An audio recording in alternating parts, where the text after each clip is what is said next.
Hello and welcome to No Marks on the Floor, your favorite film podcast. My name is Toni, I'm joined of course by Ville, and I'm gonna waste no time, Ville. How are you doing? I'm doing very good. How are you doing? I must say, Ville, this podcast, we knew it's gonna be fun, but it's even more fun than we thought it would be. And I keep catching myself thinking, I cannot wait to talk to Ville about this or that, you know? It's just so fucking fun. Yeah, definitely. And I must reveal this. We're currently in a dark room with a lit candle. It was romantic, which is nice. Yeah. But it also feels like we are on a school trip somewhere on a camp in the woods. Right. And we've stayed late and everyone else is asleep and we're just talking and telling each other stories. And it is such a vibe. It is. It sets the tone. It sets a very nice tone. It is so nice. I hope that tone comes across to you guys. You're about to embark on a 2-week journey of being alone, home alone. Yeah. Actually, we are almost through the first week already. Okay. Home alone without my girlfriend. So, are you gonna watch a lot of movies? Is that the plan? No, actually, I made a deal with my friend who had never seen the first season of True Detective.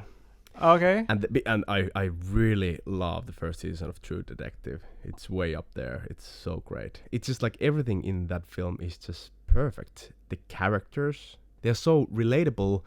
Even though they are doing a lot of bad shit, I can understand and relate to their emotions and feelings and understand why they're doing what they're doing, even though I like to hope and I like to think that I wouldn't act in the same way as they do. Just like, have you seen it? No, but you're making me want to see it. Oh, fucking man. Oh, dude. Oh. You're making me want to watch it. You have so much good time ahead of you. It's so great.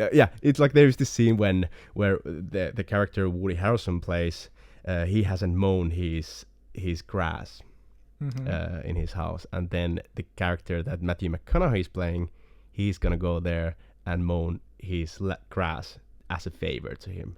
And Woody Harrelson, the character he plays, gets super mad of it.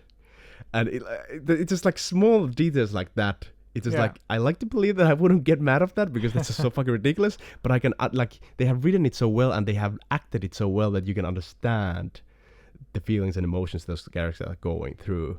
And yeah, the plot is very interesting. God damn, it's just so good. Okay. Anyway. I must see it, yeah. But I think you mentioned something very interesting about being a lot about the characters that made you like it. And I think if you really think about it, at the end of the day, a good film, it boils down to being about good characters.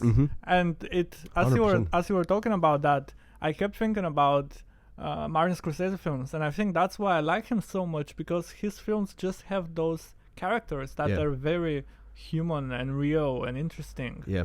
And it doesn't even matter what it is about, it's just the characters that are so interesting. Yeah, I 100% agree. And I think I was listening to the Script Notes podcast with Greg Mazin and John August, I think those are the guys. And they said in that, if I remember this correct, there's a chance that I don't, but if I remember this correct, they said that there is a study made of if people like plot twist, or like if it bothers people to know what's going to happen in the film, and for that reason they don't enjoy it that much. Okay. And the study shows that actually it doesn't matter at all if people know what's going to happen in the film. They still find it as enjoyable. And that is because, and this is the thing, that is because people actually don't care about that. Even if they know what's going to happen to the character, they're invested in the film because they like the character and they want to know how that character is going to deal with that situation that they put into. Even though the audience knows the outcome, they still want to see how a thing plays out because they are invested in the character, and therefore I 100% agree, it is all about the character. Wow. And this is not, I didn't come up with this. Definitely not. But that was amazing. That makes I love this. It makes sense, right? It makes perfect sense. But it makes perfect sense. Yes, wow, this was a revelation. Yeah. And again, I didn't come up with this. I definitely No, you take all the credit. That makes so much sense. Yes, it really is about the characters. Think about this. Which would you rather see?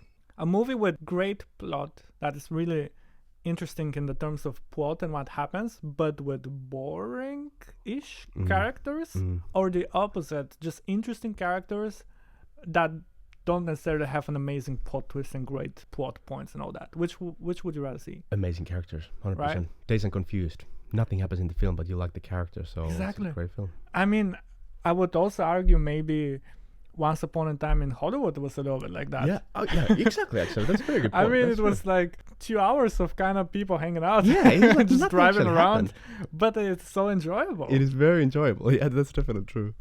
It is about characters. That's really Yeah. what it boils down to. Well, was it super hilarious at the end when Leonardo DiCaprio's character just beats out the shit out of the dudes? It's Yeah. the alternative history. Yeah. Of what Oh, that was so funny. That was we so wish- fucking funny. Yeah, exactly. And they could just hang out and you would like it anyways. Yeah. Yeah, just smoke weed.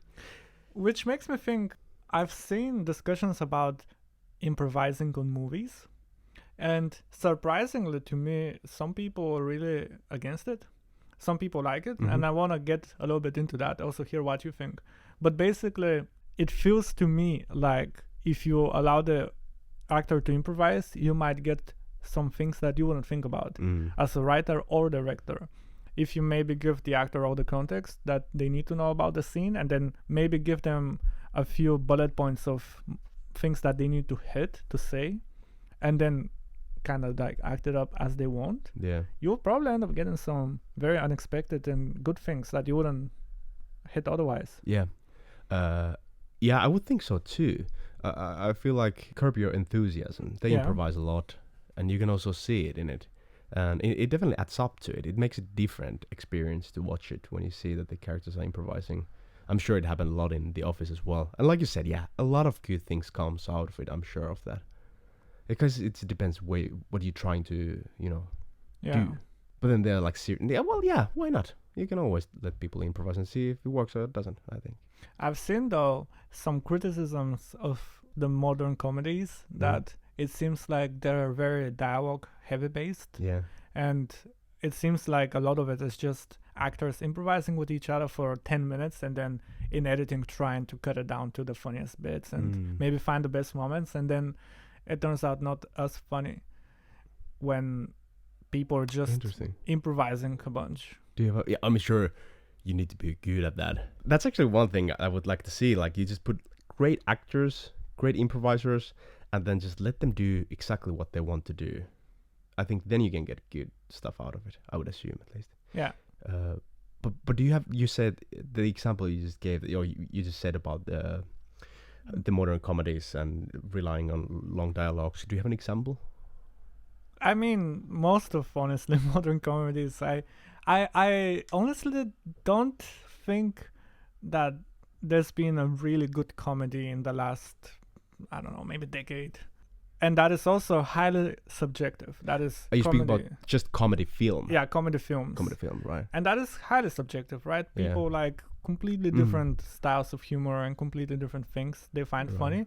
But I think comedies nowadays are a lot more dialogue based. It's a lot more about saying funny things. And I think back then in the 90s and 80s is the comedies that I really enjoy. They're a lot more visual and have a lot more intention behind their jokes, which I personally think makes them funnier. For sure, writing comedy, doing comedy in general must be the hardest art form. Absolutely, to that filmmaking. must be the most difficult. That's how I sometimes feel when I watch those modern comedies.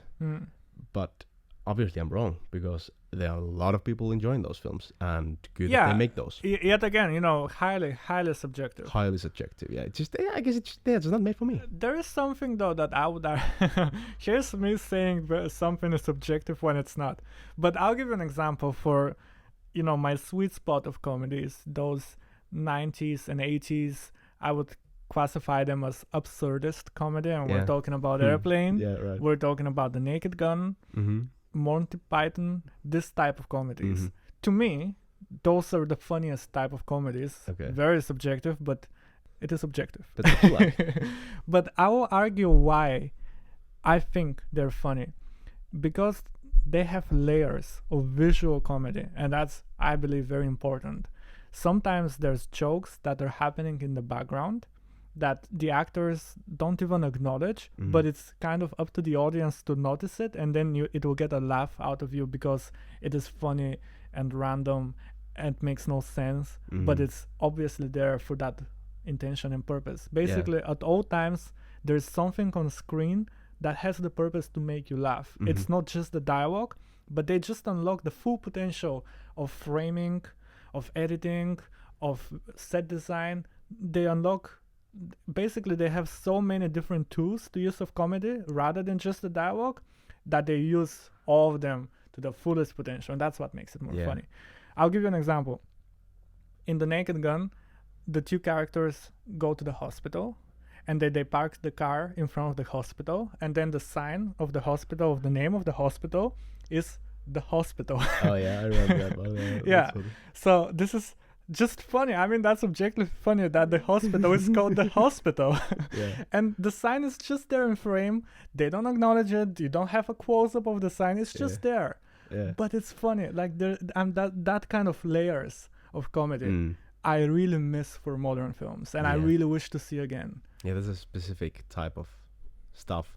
I agree. And then adding up to what you just said, I feel like when it comes to like dialogue-based comedy, or like just two people talking, using The Office as an example, Michael Scott or Steve Carell might say something funny in it, or something that is not even that funny, but just seeing his face expression makes it super funny. Yeah. And it doesn't need to be exaggerated face expression, just a face expression, and it just makes it so funny. Yeah. Which I think again taps to because he's brilliant in it, I think he's really funny. God damn it. But that also makes me think that modern comedies don't only rely a lot on dialogue, but they also rely a lot on actors. So I would say if you see a Kevin Hart comedy, it is a comedy about Kevin Hart being Kevin Hart. Yeah, that's true. Yeah, that's probably true. I would say if we look at an Edgar Wright film, he understands comedy, because in his comedy movies, other than the horror that he did or the documentary, there's visual jokes in the framing. There's visual jokes in how characters enter a frame or leave a frame. There's always something funny happening in the way it's edited. There's so many setups and payoffs, and that makes it funny. There's a great video about Every Frame a Painting about this that I highly recommend everyone to watch. That's a great YouTube channel, yeah. We're literally doing the least funny thing, trying to figure out what makes things funny. But I don't know. I love talking about dissecting comedy and trying to figure out what makes something funny. Even though that's not a funny thing to talk about. Oh, but definitely. But I mean, it doesn't need to be funny. You know what? We are not here to make anybody laugh, right? Yeah, of course. But you know what? I have a bad habit. Sometimes if someone does or says something funny, instead of laughing, I just say, that's funny. that's so funny. And then I go, I do wow, that as well. That's actually funny. Yeah. Oh, you know what? This is funny. Oh, like I don't like if it's really funny, I wouldn't laugh, but I would be impressed. And I would be like, that is funny, with a straight face. Yeah. Oh, okay. Which is exactly what you want to see when you drop a bombing joke. It's like a dude just being a straight face. That's true. That reminds me of people who makes a kind of offensive joke, or like mean humor. They say something mean about you, but it's obviously a joke. Yeah. And I at least find it always very funny when people make fun of me or something that I did or whatever, when they're laughing at me, I find it funny. But then, so like once they have said something bad of me or about me, I find it funny. But then when they say, I'm just joking, or I'm not being serious, that very much kills for me, because then I feel like, you really felt like you need to say that, which makes me think that if you actually meant it, and then I just feel bad. Do you think I'm insecure? Yeah, right. No, but for real, I think saying that I'm joking kills the joke. Your type of humor, you like. How would you describe your type of humor? Let me actually ask you, what kind of things do you find funny? I think there's the different things, like the kind of humor that I'm making. Okay. And that I find like uncomfortable with making myself, which is mean humor, which is very black humor, which is absurd humor. That's that's the kind of humor and jokes and funny stuff that I make, goofing around. Yeah. But that's not necessarily the only humor that I like if I would watch a film or listen to stand-up comedian. So yeah, I've had like every funny thing is funny. Every funny thing is funny. Is there a movie that can come up to your mind right now that made you laugh a lot? Like, Yeah. I mean like a belly laugh. Belly laugh. The most belly laugh film that I have ever watched is the French one, The Intouchables. Now that is interesting to me because it is not necessarily meant to be funny. I mean, it's a bit of a drama. It's definitely drama, but I think it is meant to be funny. Well, I would say it's not packaged as a comedy, but they definitely have moments in it that are meant to be funny. Yeah, exactly. Like there's a lot of them. For example, when the dude is shaving the crippled dude's beard and making him the Hitler mustache and whatnot, it's obviously meant to be funny, and it's very funny. But yeah, I definitely know what you mean with the comment that it's not meant to be funny, even though it is. But it's not like. It's not a comedy. Yeah, exactly. But I think I think that kind of things that I belly laugh very hard because it's so sincere, it's so genuine. I feel like that's why it comes across. It's very human. It's not someone trying hard to make a joke. Exactly. And sometimes they almost, I feel like, underestimate how smart the audience is, and they really need to make it obvious, like, oh, you need to laugh at this moment. It's like the music builds in and then it stops and there's a close-up, and it's like very high on the cue of this is where you laugh as an audience. Yeah, exactly. Okay, actually, a good example of this, what I found very laughed, Easy A film. I think I talked about this before. I said it to you with the Easy A. When there's the scene that they have this adopted kid who's obviously adopted because his skin is different color than the rest of them, that then just before the scene ends, the father says to the son, who is black, he says, "So where are you from again?" And then they cut away from it. So it's not like even like kind of like meant per se to be funny, but it's just so funny. A lot of the real good comedy is in the mundane. It is in, as you say, in the sincere moments. You can really tell when someone is trying very hard to land a joke. Right. Yeah, that's true. But what do you say, Toni? Then what would be like your kind of humor that you yourself make? Oh, I think that's very clear for me. It is, I would describe it absurdist. I really I'm laughing thinking about it. I really like it when things break reality in a way that is just funny. Say an example of Airplane, again, objectively the funniest movie ever made. I will die on that hill. I doubt there will ever be a funny film as an Airplane. But there's so many moments where two characters will walk and then one of them would suddenly just walk past the set decoration of the wall, and sometimes just ridiculous things. For example, in one of those films, there's a guy who dies in the water. He fell from a boat and he dies in the water, and then it cuts again to it and you see a body tape mark in the water, as they would paint it in the street if it was hit by a car. Right. This makes no sense, but it's just fucking hilarious just because it's absurd. Right, that's your type of humor. Yeah, I know what you mean. And this is also, at least sometimes, I'm trying to do that also with my YouTube videos, is trying to sneak in some visual comedy in there, or some absurd comedy. Like in the latest one, for example, there's this shot where I read something and then there's my shadow on the wall, and then my shadow is actually doing something else than what I'm doing, which sounds very unfunny now that I mention it like that. But it's just being absurdist. It really makes me laugh. No, I think what you're doing, you're executing very well, I think, and they are funny. And even if it wouldn't be funny, it's at least very interesting. Like with the shadow thing, it's at least very interesting. It adds up to it, even though you wouldn't be like, ha ha ha, this is so funny. So either way, it works very well. And I think, I think you're doing it very well in your YouTube channel. It nice. Makes me laugh. At least I always think of it like that. At least it makes me laugh. That's all that matters, dude. I think my girlfriend, she can attest. Sometimes I'm editing and I'm just laughing out loud to myself because I'm like, that's fucking funny. Yeah, I mean, like, as long you're laughing for what you're doing the exact right thing. And the thing is that whatever you like, there must be other people who like it too. It's just, I think it's nearly impossible to be the only person in the whole world to enjoy a certain thing. Yeah. Something that I love when it happens is when a comedy actor, very well-known actor about his comedy movies, when he does a serious role and kills it. Yeah. I fucking love when that happens. David Schwimmer in Band of Brothers. Exactly. Have you seen it? Exactly that kind of thing. It's so fucking awesome to see. And I don't know, I think Robin Williams, when in some of his movies he would have a more real moment, a sincere or more dramatic moment. Yeah. Dude, that gets you so much more than if it was an actor who's known for serious. By the way, Good Will Hunting is hands down one of the best films ever made. Exactly. And he's fucking killing. I wonder if that is because comedy is not only difficult to write and direct, but also difficult to act.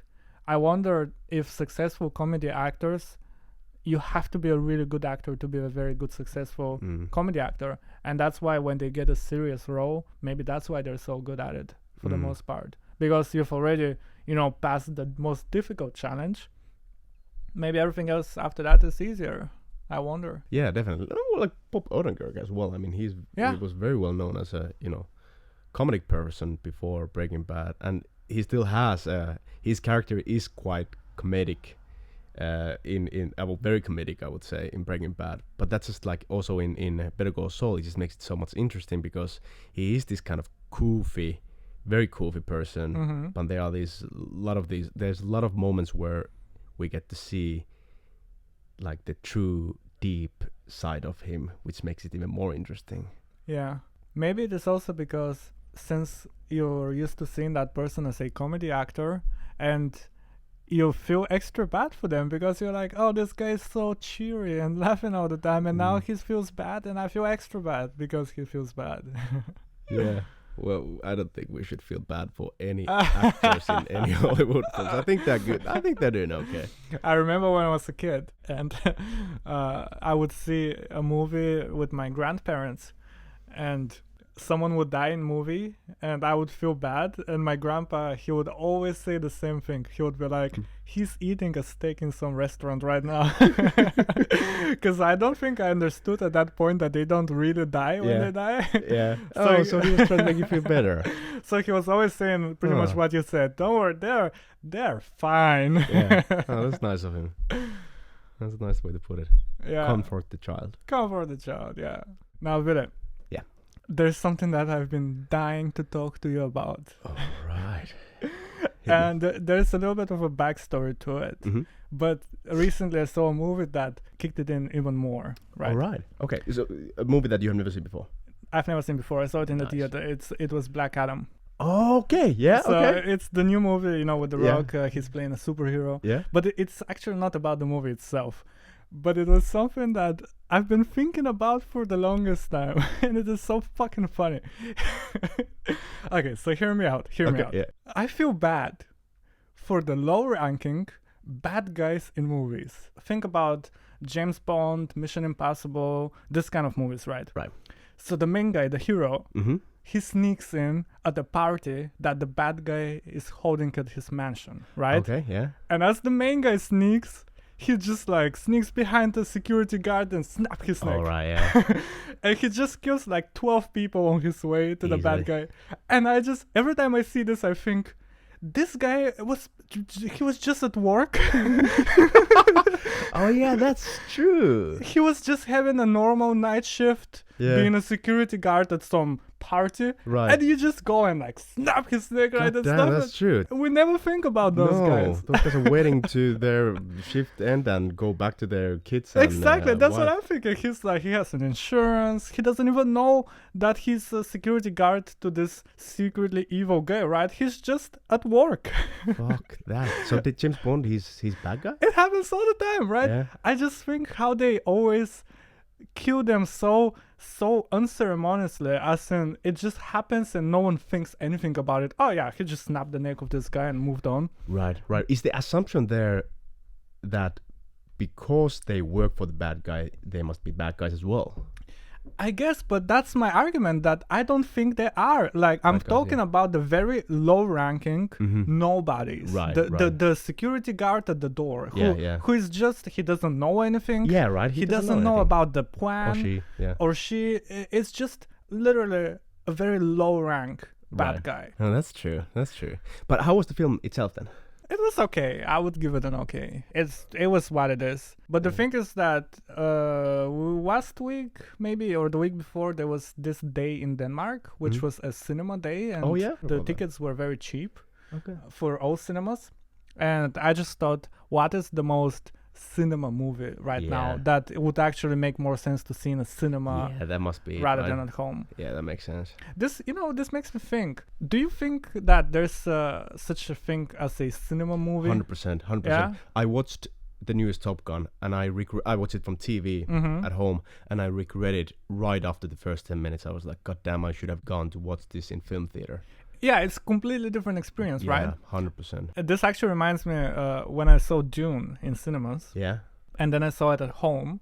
It was genuinely different experience. Okay. Specifically, if you remember how they did the voice, when they used that very deep bass, the voice. Yeah, that's true. It was actually completely different in the home theater version and at cinemas. And when you watched it at cinemas, in the movie theater, the bass and everything was so fucking heavy that you just felt it in your body. It was fucking insane. Yeah, that's also the thing with cinemas. The sound system is so different. Exactly. So some movies you just have to see in cinemas. Yeah, that's true. And also like another example, Paranormal Activity, specifically the first one. Yeah. That film is so dependent of good sound system. You miss a lot if you watch it with your phone speaker. Really? That wouldn't strike me as a cinema movie. Absolutely. So it relies a lot on sound? Yeah, for that specific reason, it's a cinema film, in my opinion, because it relies so much on the sound. The sound itself in the film adds up to it. Yeah. All this, bass humming and you just miss a lot, I think, if you don't watch it with a good sound system. You know now that the new Avatar is coming? Yeah. That's a cinema film. That's a cinema film. Absolutely. I don't even care what the plot is. Yeah. I will see it even if it's about them painting a hut. Yeah. It doesn't matter what it is about. I just want to see it on the biggest humanly possible screen. Yeah, there are specific filmmakers and specific films that you really don't care about. Like, you just hear the title, or you just know that this person has been involved making the film, and you're like, yeah, I want to see it. That's all I need to know. I want to see it. Well, on that note, Ville, that's it. We caught up. I was so much looking forward to this chat. Yeah, me too, man. Me too. We need to do this again very soon. We need to do it every week. 100%. Let's do it again this week. Absolutely. Hey, thanks for listening, and thanks for the talk, Tony. Thank you, Ville. And I already cannot wait to talk to you again. Yeah, me too, man. Well, this was Toni and Ville going somewhere. And nowhere. Bye. Bye.